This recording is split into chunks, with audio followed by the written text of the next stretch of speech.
Pelo sinal da Santa Cruz, livrai-nos Deus, nosso Senhor, dos nossos inimigos. Em nome do Pai, do Filho e do Espírito Santo. Amém. Meu Senhor e meu Deus, creio firmemente que estás aqui, que me vês, que me ouves. Adoro-te com profunda reverência.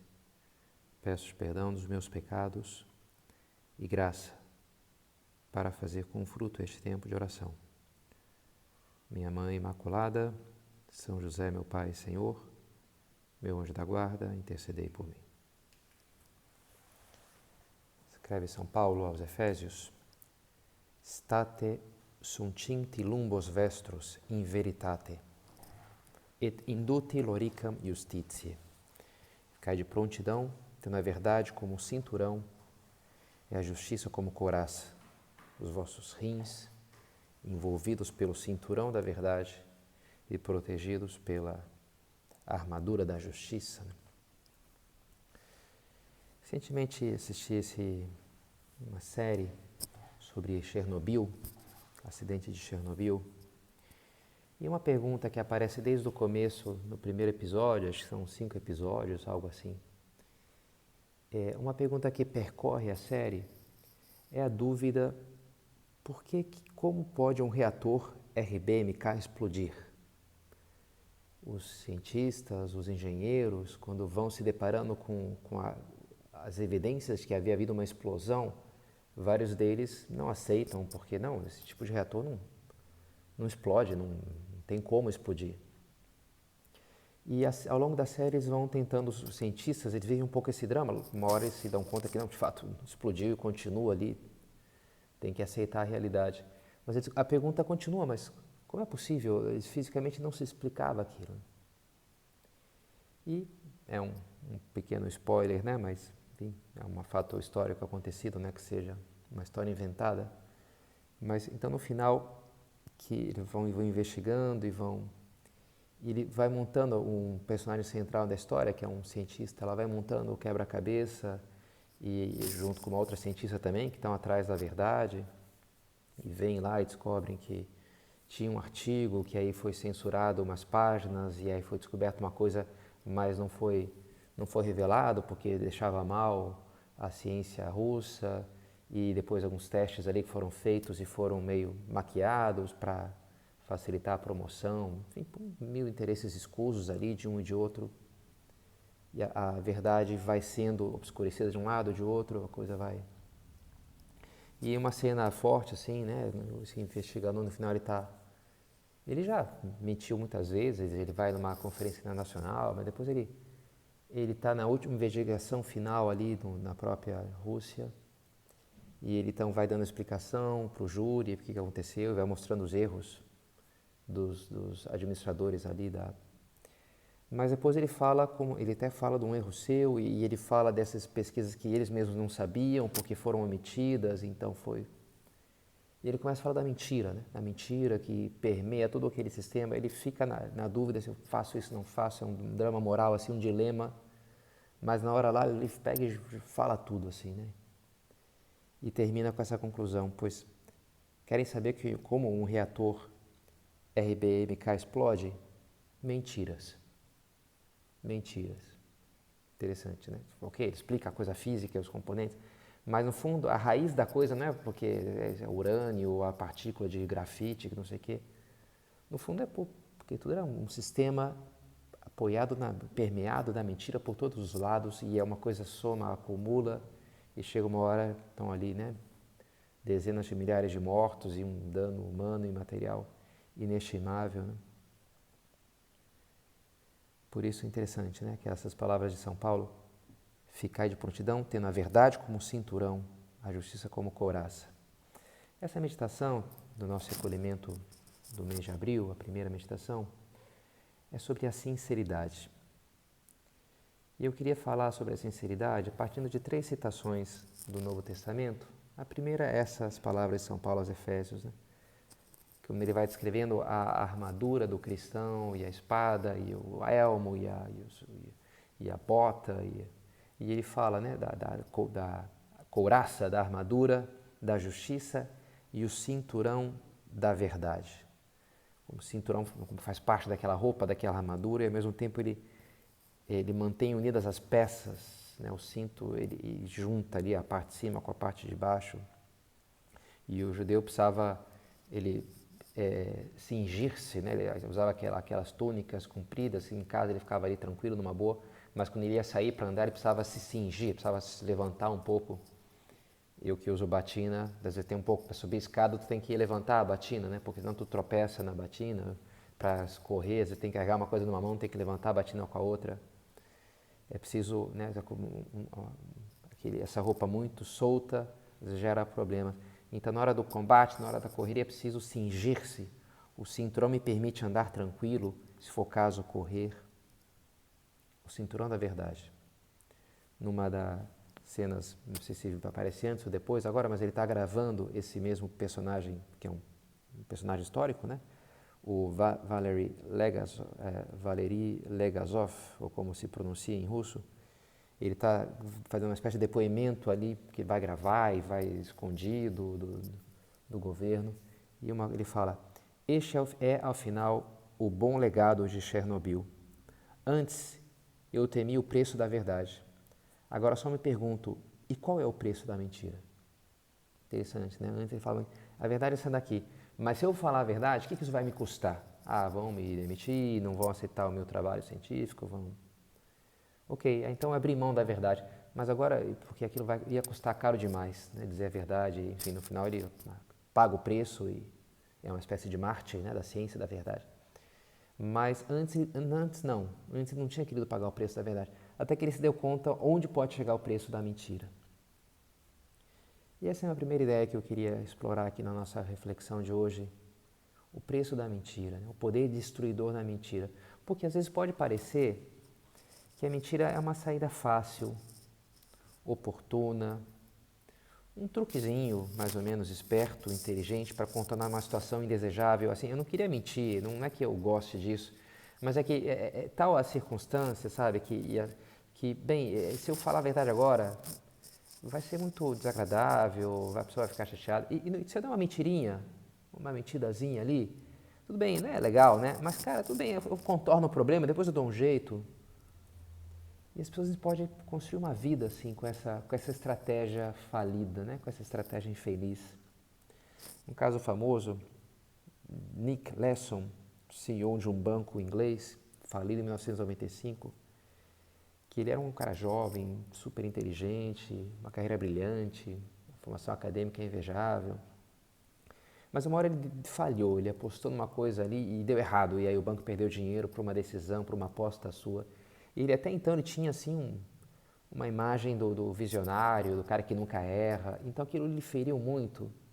E como não tinha transcendido ainda, as pessoas não sabiam, ele falou, cara, quer saber, não vou tornar isso público não, vou dar um jeito aqui, eu faço de conta que não sei o que e tal. E ele tentou, né, depois eu jogo tal coisa, pego o dinheiro que eu vou ganhar e aí eu cubro esse rombinho aqui.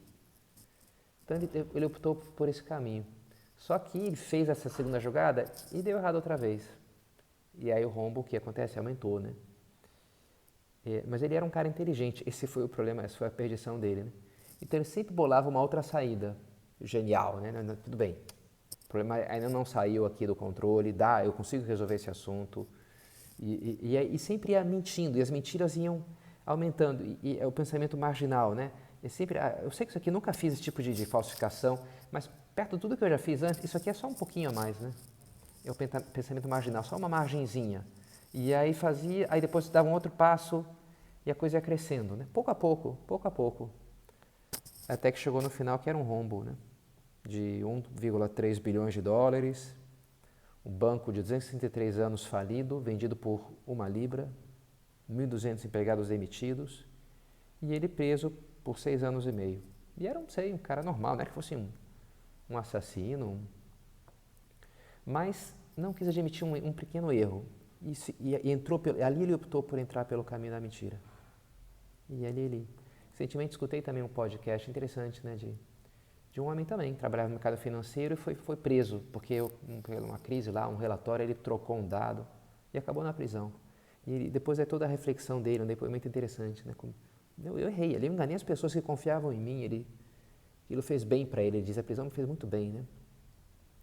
Mas voltando ao Nick Lesson, ele dizia numa entrevista na BBC depois, né? Eu queria gritar sobre os telhados, olha, essa situação há prejuízos colossais, eu queria parar, mas por algum motivo você fica incapaz de fazê-lo. Ele ficou preso naquele mecanismo da mentira. Então é bom pensar nisso, sabe? No poder, onde é que esse caminho pode me levar? São José Maria escreve nesse livro seu, O Caminho, no ponto 34, não tenhas medo da verdade, ainda que a verdade te acarrete à morte. Uma frase forte, né? Não tenhas medo da verdade. É o que o Valery, como é que é o sobrenome dele? O russo lá. Legasov. Uma hora eu deixei de me preocupar com o medo, o preço da verdade, o preço da mentira. Eu tenho que ter medo não da verdade, eu tenho que ter medo da mentira. A mentira sim é destruidora. É algo que pode destruir um casamento, é algo que pode fazer eu perder meu emprego, é algo que pode me colocar na cadeia, como esses casos que a gente falou, né?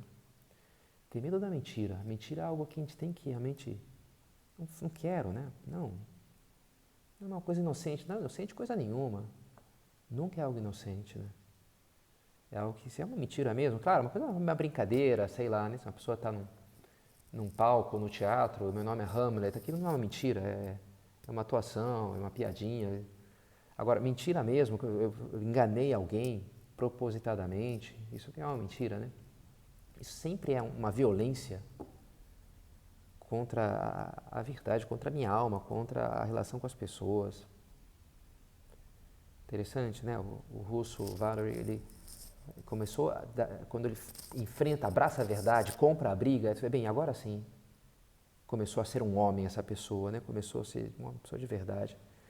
O cinturão da verdade, né? Que as peças, não fica aquela coisa dispersa, destruturada, mas não, eu tenho uma unidade agora, tudo bem, vou enfrentar o que for, mil problemas, mas eu tenho uma solidez interior, eu sei aquilo que eu quero, eu tenho uma segurança na vida, né? O cinturão que une as peças da vida. Interessante, Louis Lavelle escreve, a sinceridade é o ato pelo qual eu me conheço e me construo ao mesmo tempo. Interessante, né? Sempre escreve coisas muito profundas, né, o Lavelle? O ato pelo qual eu me conheço e ao mesmo tempo eu me construo. Eu começo a ser eu mesmo, eu começo a construir uma personalidade. Não pensar, bem, eu tenho a minha vida, tenho problemas, eu resolvo ele com dinheiro, outros com uma mentira, outros com a minha inteligência, outros... Não, a minha vida de alguma maneira é a construção da minha personalidade. Eu ainda estou construindo isso daí. E eu preciso muito da sinceridade, da força da franqueza nessa construção. É uma tarefa árdua, chegar a ser quem estou chamado a ser. E essa força me vem da verdade. E ao contrário, a mentira rouba essas forças. E aqui a gente chega na segunda citação que eu queria trazer, aquelas palavras tão famosas de Nosso Senhor. Nostis veritatis et veritatem et veritas liberabit vos. Conhecereis a verdade e a verdade vos libertará. Veritas liberabit vos. A verdade vos libertará. Jesus é o nosso libertador. E hoje mesmo eu estava lendo Epístola a Timóteo, né? Jesus pagou o preço do nosso resgate, o escravo, e era escravo, e a redenção é libertar-nos da escravidão. Que escravidão? Bem, a escravidão do pecado, né? Jesus fala, aquele que peca se faz escravo do pecado, né? Nós somos escravos das nossas paixões desordenadas. E muito na dimensão social também se dá essa escravidão na relação com as outras pessoas. Muitas vezes somos escravos de papéis que desempenhamos diante dos outros, que nos escravizam esses papéis, que nos impedem de ser eu mesmo. Porque com esse grupo de amigos aqui, eu me sinto constrangido para agir, para atuar, né, dessa forma, mas com isso aqui, nem eu fico calculando se pega bem isso, pega bem aquilo, e daqui a pouco, bem, quem sou eu, né? Bem, eu sou vários, né? Eu sou multifaces, eu sou... É interessante esse livrinho da Quadrante, Vidas Sinceras, sobre a sinceridade, do Dom Rafael Leão Cifuentes. E ele faz ali o baile das máscaras, e vai repassando as várias máscaras que falsificam a nossa personalidade. a máscara da agressividade, o leão, né, que está brigando com todo mundo, esconde a sua fraqueza, o camaleão, que cada hora ele adota uma cor diferente, de acordo com o ambiente, o pavão, que chama atenção, né, para chamar uma coisa assim chamativa, mas porque teme que ele é feio, então ele tem que pôr uma cauda ali toda brilhante, a pessoa que tenta se esconder de trás de uma atitude um pouco espalhafatosa, várias máscaras. E é uma pena, né? Porque as máscaras, enquanto eu não me decido a arrancar as minhas máscaras, eu não vou encontrar a minha verdadeira face, a minha verdadeira personalidade. É tão conhecida aquela historinha do patinho feio, né? Infantil, mas ao mesmo tempo interessante essa historinha, né?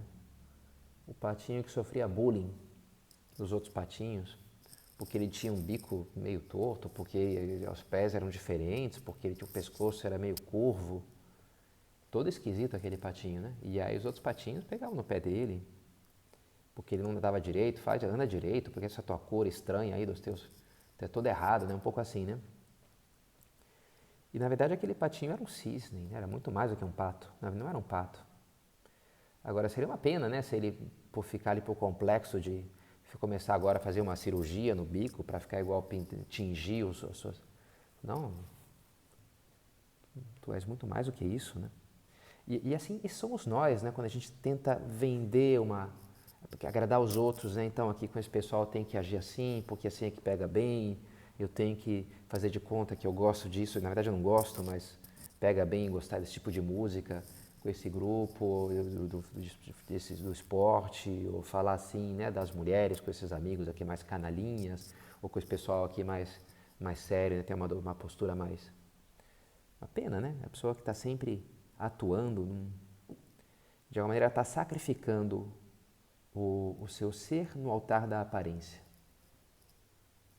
A vaidade nos leva a fazer isso, né? Através dessa falta de sinceridade que vai se cristalizando no nosso agir, no nosso relacionamento com as pessoas.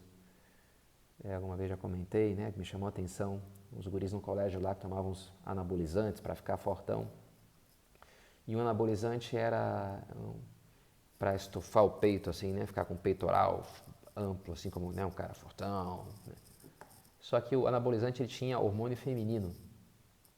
E o efeito da coisa era que estimulava as glândulas mamárias. Um negócio assim, aquilo me pareceu absurdo, como do absurdo, né? Ou seja, para ele parecer mais homem, mais macho, o cara ficava, na verdade, mais mulher, né? Porque daqui a pouco estava produzindo leite, sei lá, uma coisa esquisita, né? Porque estava tomando hormônio feminino, né? Peraí, cara. Me parece uma coisa forte do sacrificar o ser no altar da aparência. Para aparentar ser mais homem, acaba virando mais mulher, né? E algo assim acontece, né? Quando a gente deixa que as máscaras vão tomando conta. Não tenhas medo da verdade, ainda que a verdade te acarrete a morte. Às vezes a verdade vai acarretar uma certa morte. A morte do homem velho, né? A morte do personagem que não sou eu. Às vezes custa arrancar uma máscara, parece que já é... E aquilo parece, mas se eu tiro essa máscara aqui, eu vou me sentir inseguro, eu não sei se as pessoas vão gostar de mim, eu não sei como agir. Custa, né? É uma certa morte. Aquele que quiser salvar a sua vida vai perdê-la, mas quem perder a sua vida por amor a mim, do Evangelho, vai salvar. Eu preciso perder essa vida para encontrar minha verdadeira vida, para encontrar minha verdadeira personalidade. A força da sinceridade nos faz isso, né? Construir a nossa personalidade, a franqueza, esse empuxe poderoso que me leva a realmente a ser quem estou chamado a ser, que não é só, seja tu mesmo como tu é hoje, com uma pura espontaneidade dos teus apetites, mas com esse esforço de descobrir, de construir, de buscando as virtudes, de buscando a verdade. Interessante, né? The Way of Kings, né? Esse livro do Stormlight Archive, O Caminho dos Reis. Uma hora ele fala lá, um rei, um discurso para o exército, num momento desesperado, e ele fala que ele não tem vergonha de ter feito o que ele fez, e diz o livro, e ele sentiu que aquilo era a verdade. Eu achei interessante esse comentário. Teoricamente ele está falando ali, está falando a verdade, mas nem sempre, né? Muitas vezes a gente fala uma coisa, até discute por uma ideia, mas se a gente for parar para pensar, eu não sei se eu acredito muito nessa ideia não, né? Não sei se eu estou muito convencido que isso aqui é assim, eu tenho que ser assim. É muito importante, né? Esse perseguir a verdade. na minha ideia, nas minhas atitudes, que as minhas atitudes correspondam às minhas ideias mais profundas. Perseguir isso com essa garra. São José Maria usava essa expressão ao falar da direção espiritual e da confissão, em que a gente deve buscar uma sinceridade selvagem. É interessante, né, essa expressão sinceridade selvagem. Até esses dias, um padre amigo meu me perguntou: Padre Pedro, como é que se escreve sinceridade selvagem em latim? Eu busquei algum dicionário aí, summa sinceritas, eu falei alguma coisa assim para ele, né? Sinceridade plena, summa. Eu encontrei aqui ferre, de feroz, né? Um pouco assim, né? Selvagem, feroz. Legal, até mais legal, né? Acho que ele ia falar, por que tu me pergunta? Não, porque eu vou fazer aqui um canal, não sei se fez, não perguntei para ele, né? Um canal no YouTube, alguma coisa assim, com o nome, né? Sinceridade Selvagem, ele abrindo a sua alma lá, sacerdote, né? E pregando e falando para as pessoas. Uma expressão bonita, assim, que denota um pouco a necessidade dessa violência que a sinceridade nos pede. Às vezes precisamos ser violentos para ser sinceros. Porque se a gente fica muito assim, com dedos e muita delicadeza para, né, explicar bem as coisas, porque não vai ser que a pessoa vai me entender mal, porque não foi exatamente assim. A pessoa dificilmente vai ser realmente sincera, né? Vai dourar a pílula, vai aparentar as coisas de uma maneira, porque ela vai querer se proteger, vai estar meio na defensiva, então vai vir com 1000 fórmulas para atenuar uma coisa que ele poderia deixar mal. E você chega lá, joga, fala, olha, fiz isso aqui, no fundo era puro desejo de vingança, que eu fiquei queimadinho ali, porque o outro me comentou não sei o quê, ou porque, no fundo, foi uma canalice da minha parte, eu sabia que ia acontecer tal coisa, mas mesmo assim, eu me deixei levar por um impulso na hora. Sabe, é bom, sabe? Eu falei tal coisa e estava completamente equivocado. Eu acho bonito, tem pessoas que são assim, na direção espiritual, quando conversam comigo, quando se confessam. Outras não, outras têm mais dificuldade, né? Mas é bonito tocar essa sinceridade selvagem, a pessoa solta ali. E aquilo é uma beleza, não fico pensando mal dessas pessoas. Pelo contrário, eu fico admirado, né? Pô, que bonito, que fortaleza, que franqueza, honestidade, né? Todos nós temos 1000 problemas e defeitos, pecados, né? Agora, e isso não é nenhuma novidade, né? Algum pessoal acha que tem pecados, bem, e aí tu e a torcida do Flamengo, né? E todo mundo, né? Mas o que diferencia é quando a pessoa tem essa força da verdade. Não tem as mesmas, ainda que a verdade te acarrete a morte. Eu abracei aqui, não importa se eu vou morrer, se vão, não interessa. Isso aqui é que aconteceu, isso aqui que eu fiz, isso aqui é o motivo pelo... Essa pessoa está em caminho de construir algo, de chegar a ser alguém, chegar a ser um homem de verdade, né? E aqui chegamos na terceira e última citação, outras palavras de Nosso Senhor, agora a Pilatos, né? Omnis qui est ex veritate audit meam vocem. Todo aquele que é da verdade, escuta a minha voz. E é interessante, né? Jesus, ele fala de ser da verdade. Ele tem nos diálogos, nos disputas com os fariseus, vocês são os filhos do demônio, porque ele é o pai da mentira. E toda a imagem de São João, né, das trevas, a luz que brilhou nas trevas, as trevas rejeitaram, aqueles que rejeitam Jesus porque as suas obras eram más, não queriam ver a luz, não queriam saber da verdade. Todo que é da verdade escuta, quem não é da verdade não escuta. Mas Jesus até chega, ele nem fala para algumas pessoas, né? Com Pilatos ele até dialoga, por mais que Pilatos termina indo por um caminho equivocado. Com Herodes ele nem dialoga. Com Dimas, o bom ladrão, ele promete o céu. Com Gestas, o mau ladrão, ele nem responde. Não escuta, né? Não vai escutar. Só quem é da verdade escuta a minha voz. Então, a terceira ideia aqui que a gente poderia trazer é da abertura. A sinceridade me gera essa amizade com a verdade, essa conexão que me abre, né? Quando alguém é meu amigo, pode vir aqui em casa, a porta está aberta, ele tem a chave de casa, entra. A verdade entra, porque eu tenho abertura para ela. Abertura. Como é bonito todo exemplo da vida de Edith Stein, essa judia que se converteu e é santa, né? Santa Teresa Bendita da Cruz, morreu como carmelita, depois de ter sido filósofa, uma filósofa de peso, né? Importante, e morreu em Auschwitz, no regime nazista, né? Durante a Segunda Guerra. E toda a história dela, que ela sempre buscou a verdade de uma maneira muito forte, assim, né? Muito determinada. É um episódio pequeno da sua biografia, quando ela está, durante a Primeira Guerra Mundial, ela se oferece para servir num hospital de campanha. E quando ela, como enfermeira, depois quando ela está voltando para a Alemanha, era uma coisa típica que pediam, alguns doentes, pediam para levar correspondência, porque a correspondência passava pela censura, levava 3 meses para chegar nas famílias, então as pessoas ficavam desesperadas. Então, fazia ali um atalho, que olha, tu vai lá, leva na tua mala aí essa carta para mim, posta lá quando já estiver dentro da Alemanha, aí não vai passar na censura de guerra, e aí vai chegar rápido, porque minha mãe deve estar desesperada, sem saber se eu estou vivo ou estou morto. Então, as pessoas, vários pediram para ela carregar a correspondência, beleza, vou levar, né? E aí, mas na hora lá de passar na fronteira, um guarda lá, um oficial, fez a pergunta, digamos assim, formal, né? Não ia revistar a bagagem dela, mas perguntou, a senhora por acaso está levando correspondência? E ela sabia que aquilo era proibido, né? E ela falou, sim, estou levando correspondência. E aí o oficial se espantou daquela sinceridade, né?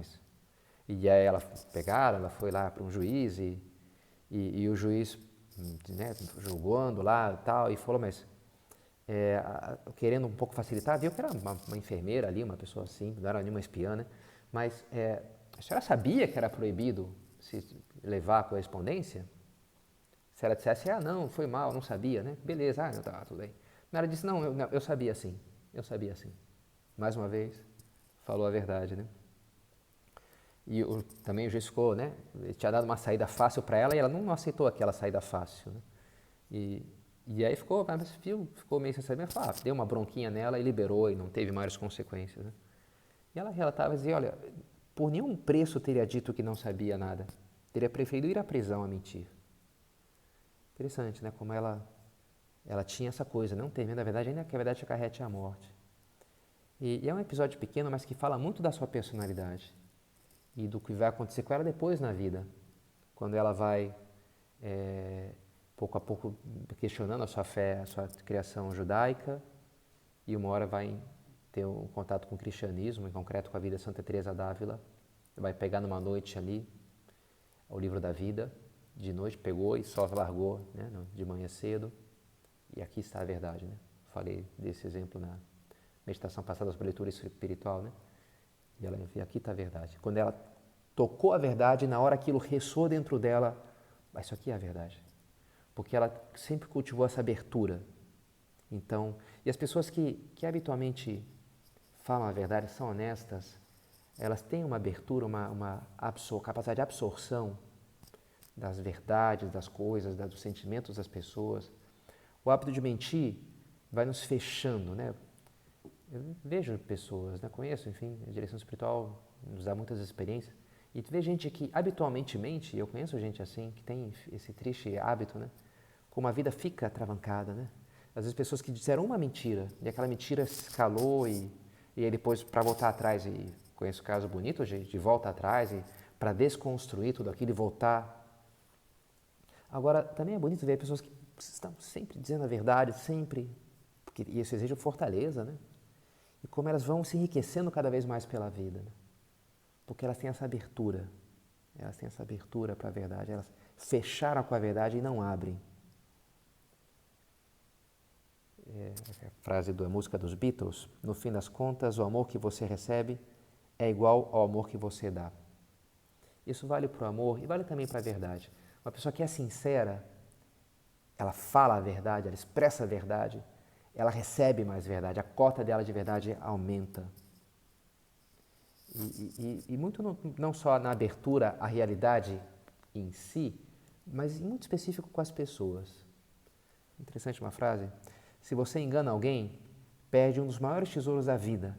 Você perde a capacidade de confiar, e sem confiança o amor não é possível. Interessante, poderia parecer que, mentira, eu vou me dar bem. Não, a mentira gera desconfiança. O mentiroso é o mais desconfiado que tem. Poderia parecer, não, quem desconfia é quem recebe a mentira. Bem, também é claro, mas o que mente vai ficando mais desconfiado das outras pessoas. E por isso vai ficando mais distante, e por isso é menos capaz de amar.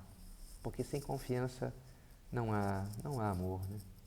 Não há essa tranquilidade para que cresça essa comunicação fluida e solta e aberta, né, desarmada que o amor pede. Então, é bom que a gente pense nisso daí, né, que eu queira realmente não ter medo da verdade, viver da verdade, arrancar as minhas máscaras. Se eu tenho, às vezes me escapa alguma mentirinha, eu vou tirar isso aqui, essa coisa é tão feia, né? Se alguma vez disse alguma mentira, eu vou atrás e vou pagar o preço de me desmentir. Olha, na verdade eu falei tal coisa, desculpa, no impulso ali, eu falei meio sem pensar, mas não foi bem isso assim que aconteceu. Eu acho que, para ser mais sincero, na verdade, né, eu também sabia e eu descuidei, eu não sei porque na hora foi uma atitude boba da minha parte, mas que alívio, né? Que alívio quando a gente enfrenta a verdade, como a gente se sente bem, né? Quando a gente paga o preço, vale a pena. E assim a gente se abre para a realidade, se abre cada vez uma relação mais profunda com as pessoas à nossa volta e com Deus, com Cristo, né? Eu sou a verdade, o caminho, a verdade e a vida. Jesus sempre foi profundamente sincero, reto, honesto. E também sua mãe, Nossa Senhora firme ali junto à cruz do seu filho, sem fugir, sem disfarçar, sem fazer de conta que... Não, ela estava ali e sabiam que era a mãe daquele condenado, sofrendo aquela vergonha pública, andar nu, ser pregado na cruz, carregar ali, ser flagelado. Nossa Senhora, seu filho precisava dela, ela estava ali, nem aí, porque se os outros vão pensar, e que me importa, né? Que me importa? Eu amo meu filho, eu vou estar do lado dele. Assim, ela foi essa mãe forte e fiel até o final. E recebeu a sua recompensa, né? Na Páscoa, na ressurreição. Então, pensamos ela também que nos faça, né? Optar pelo caminho da luz, pelo caminho da verdade, sabendo que esse é o caminho de Deus, esse é o caminho da vida. Dou-te graças, meu Deus, pelos bons propósitos, afetos e inspirações que me comunicaste nessa meditação. Peço-te ajuda para os pôr em prática. Minha Mãe Imaculada, São José, meu Pai e Senhor, meu anjo da guarda, intercedei por mim.